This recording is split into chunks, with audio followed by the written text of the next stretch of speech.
I have another art project for you. And today we're going to be thinking back on a Learning for Living book, The Big Orange Splot. And it's about a neighborhood that had all kinds of houses that looked the same. And one day, a pigeon or a bird accidentally dropped an orange splot of paint on one of the houses. It was Mr. Plumbeam's house, and he decided to take his time to figure out how he wanted to fix it. He wanted to change his house into something that represented how he felt. And art can do that. Art can express how you feel. In the book, Mr. Plumbeam decides to paint his house his way, the way he feels. It was like a rainbow. The neighbors didn't quite understand. They thought it looked like a jungle or an explosion. Big orange spot was still there, and little orange spots and stripes and elephants. Mr. Plumbeam explained. My house is me, and I am it. My house is where I like to be, and it looks like all my dreams. The neighbors talked to Mr. Plumbeam and eventually understood expressing yourself, even if it's different, feels right. And suddenly the neighbors expressed themselves too. Then all the people would say, our street is us, and we are it. Our street is where we like to be, and it looks like all our dreams. So when we do our project today, I want you to think about the way you're feeling and some of the things you like. So now let's get busy. You're going to create a house that reflects your interests. It can be a drawing on paper, or it can be a form that we create that could stand up. So let's look through the recycling. I've got 2 boxes. That could be 2 different houses. So I'll use them. And scissors and markers will be helpful. So let's start with the small one. Basically, you're going to just want to wrap the box with paper.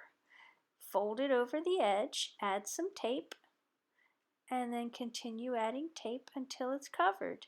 If you need to use 2 pieces of paper to cover it, if your box is big, I prefer a smaller box because paper that I have is small, but wrap it until it's covered. So I folded the top, folded it up, folded it over, so it could be like a triangle roof.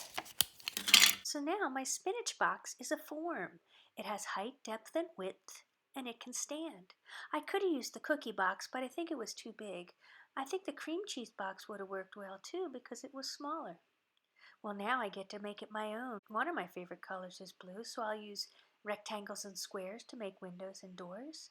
And I'll fold an extra scrap to make a step to go up to the door.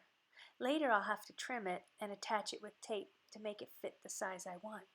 I think I want it to be a little less wide. It's too wide. So I'm going to change the width of it.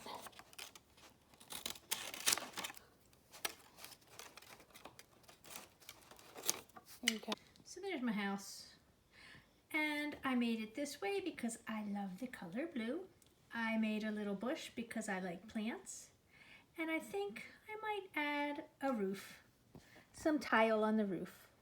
Oh, and I added a house number, and of course I added Teddy and Tinkerbell in the window. And again, if you don't have a box, just draw a picture of a house. Start with a square, 4 sides, add a little door, a triangle for a roof.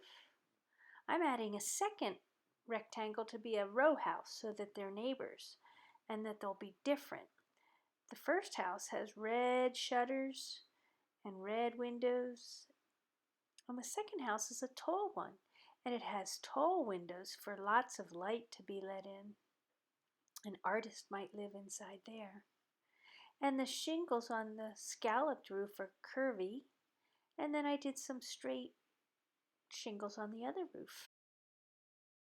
Of course, use your imagination. If you feel like drawing an apple house, that's fine, or a tree house with birds singing in the tree. Express yourself. You can even fold the bottom of your paper to stand your house up in an understanding neighborhood. Our house is a very, very, very fine house, and life is because of you and others' points of view.